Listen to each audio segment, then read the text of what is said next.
I went to Cornell, and I'm in the class of 1974, long time ago. I worked most of my career after graduation from Cornell in the transportation business, where I was doing engineering work for things like the Massachusetts Turnpike and things of that sort. And about 10 years ago, I decided I wanted to do something different with my life, and I wanted to become a teacher, because what goes on in the classroom is really important. And so now I teach at both Harvard and Cornell, and I have a great time doing it. In my spare time, I wrote a book, and this book is going to go into your library after this talk.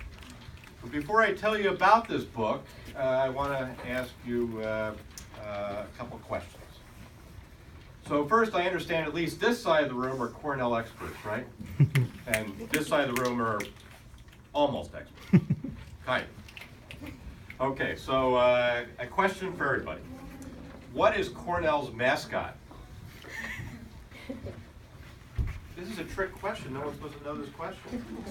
Okay, can we do a unison? What's the Cornell mascot?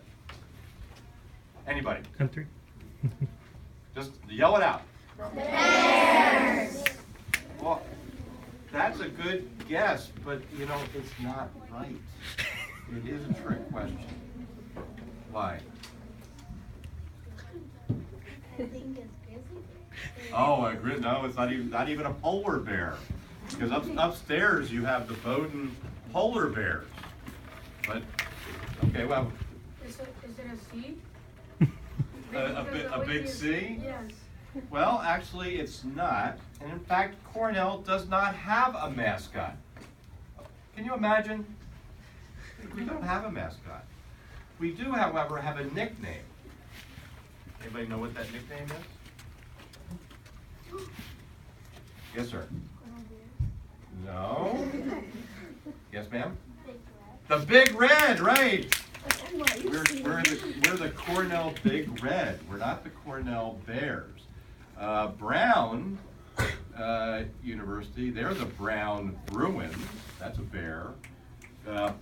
Bowdoin, there's the Bowdoin Polar Bears. But we're not the Cornell Bears. We're the Cornell Big Red. So, obviously, you've seen bears around. You've got them on, the folks on this side, you've got them on your desk, right? With your name. And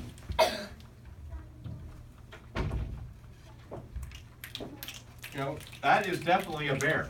In fact, that's definitely a grizzly bear, which is even more of a problem because the Cornell bear, whatever that is not a grizzly bear, it's a black bear, actually. But what's this bear doing? We're not the Cornell Bears, we're the Cornell Big Red. What's this bear? Okay, another question? Another answer. Is like holding the bear has the red, like the big red on his back. Well, yeah, obviously he is carrying the big red on his back or her back, as the case may be. Well, we'll talk about that in a second. Yes, ma'am. I think this bear is representing strength. Like, for example, if you're feeling doubt and you can't go through something, you should get strength. You should just like look at it and receive strength to accomplish something. Well, that's a pretty darn good answer. I never thought about that, but maybe in the next book we'll put that one in the next book. Well, I wanted to find out what this bear was about a couple of years ago. I said, you know, if we're not Cornell Bears or the Cornell Big Red, why is there a bear everywhere? I even got a bear on my tie. And so I said, I'm going to go write a history book about this. I'm going to go back into the library and find out why is there a bear. And it turns out that 100 years ago, in 1915, that's a long time ago, 100 years ago, some students brought a pet bear on campus. First time a bear had ever shown up in Ithaca, New York, where Cornell is located. Why did they bring a bear? It could have been almost anything. Well, it just so happens that they found a little cub bear that needed a home, and the students brought it to campus to be the pet of the football team. And it was also hoped it was going to bring the football team good luck.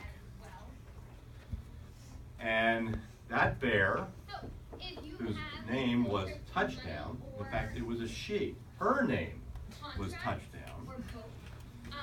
She was a little cub bear, little black bear, not a brown grizzly bear like it, but a little black bear, about the size of a dog.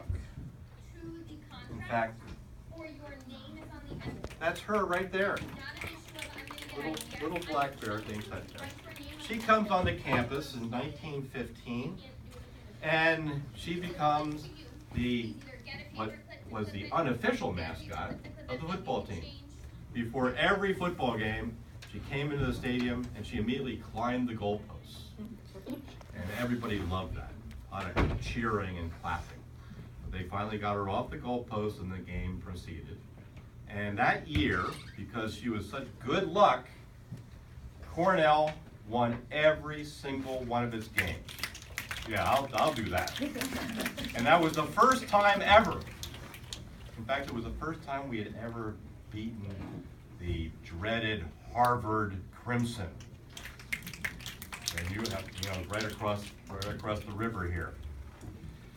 That year, Cornell goes 10 wins, no losses, and is declared the best team in the country. One of our first of 3 national championship teams. Very important. And so this bear obviously was lots of good luck. But this bear had a lot of adventures too. This bear had a lot of fun. This bear, when it came to Boston in 1915, was actually kidnapped by Harvard before the game. Can you imagine? Harvard knew that this bear was good luck. And they said, well, if we can take the bear away from Cornell, maybe we can win the game. They kidnapped the bear. But Cornell found the bear before the game, got her back, and Cornell went on to win the game. Then the bear goes with the team to play the University of Pennsylvania in Philadelphia. And before the game, she went to Atlantic City. Now, do you know where Atlantic City is? That's in New Jersey, near the ocean. There's a big boardwalk there along the ocean like they have in Revere. And this bear posed for a picture with the Cornell football team in Atlantic City. And there she is, right there. She has some kind of sawdust on her backside. She wasn't dressed for the occasion. But the reason was she had just been awakened from a nap that she was taking. Because this was kind of getting towards late in the year. It was in November. And bears, what do bears do in winter? What do they do? They hibernate. So this poor little Touchdown was hibernating. And then they said, no, we need to take your picture. And they woke her up. And we know what happens when you get wakened up from a nap, right? We get a little grumpy. Well, she decided she wasn't even going to look at the camera. She was going to put her other side to the camera. And after that picture was taken, she then took off. She ran away from everybody. And she went into a candy shop right on the boardwalk. Why a candy shop? Because bears have a sweet tooth. Probably just like all of you do, right? So she goes into the candy shop. She scares the shopkeeper, who runs out of the store yelling and screaming. The bear doesn't know what's going on. She runs after him, and she runs right into the ocean. Now the bear doesn't know how to swim. This bear grew up in New Hampshire, of all places. She doesn't know how to swim. So she's now in the Atlantic Ocean, but one of these fellows saves her. And she's back, safe and sound, probably a little wetter, but she's there for the Penn game, where they win the Penn game. Then the last game of the season, she takes a 300-mile train trip to Cleveland, Ohio. Everybody know where Cleveland is? It's way out there. It's in the Midwest. We were playing Ohio State. Is there Ohio State banner anywhere? I don't think so. We're playing Ohio State, Ohio State is considered to be the best team in the country. Cornell goes in, no one expects Cornell to win. Cornell does win the game. Yes, does win the game. And everybody's very excited, even Touchdown the Bear. And she gets so excited she kind of misbehaves a little bit. And the animal warden in Cleveland gives her a timeout. Kind of a bad thing. But the animal warden understands that, this is a bear. She was, she'd been a long way from home. It was kind of these circumstances of a big win. It was all very exciting. So she couldn't, the game warden really didn't want to be too hard on Touchdown. So he said he would release her into the woods of Pennsylvania, kind of her home. And that's where Touchdown lived the rest of her life, happily ever after. But we still have the memory of the bear, because that bear was part of our history, our Cornell history, 100 years ago. And today, we keep that history alive. We keep it alive in two different ways. First, this bear right here, this big brown furry thing, that's actually a Cornell student. This is what you can look forward to. You can dress up in animal costumes. And that's Touchdown, and Touchdown comes to all the games and cheers on the team and comes to other events and is part of the excitement on campus. And this little bear that she's holding on to is a sculpture that we've just put on campus to commemorate, to celebrate the 100th anniversary of Touchdown the Bear, our unmascot, if you will. And so she's now part of our history and tradition. And a lot of these institutions you see around here, they are old places with a lot of history and traditions, but they're also about the future. They're about you. But we can't go to the future without also remembering the past.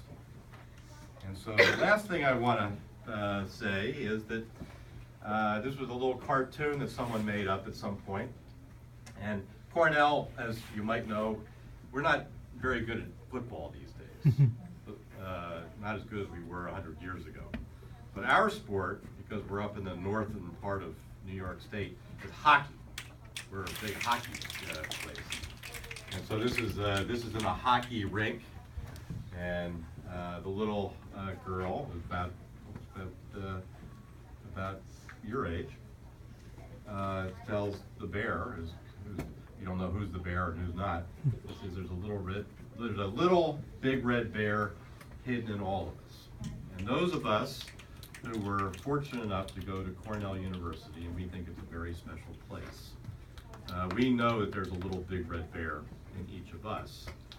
And I have a feeling there's a little big red bear in each of you, particularly the ones at the Cornell homeroom, but even in the NYU homeroom, there's a little big red bear in all of us. Because as this young lady said, the bear means something. The bear is not just a strong bear, but this bear was a curious bear. This bear liked to learn. This bear liked to do new things. It liked adventure. It liked to have fun. It went to college too. This bear went to college. And it went to college to learn things and to have fun. And so that's why I think there's a little big red bear in every single one of this, and I know there's one in you.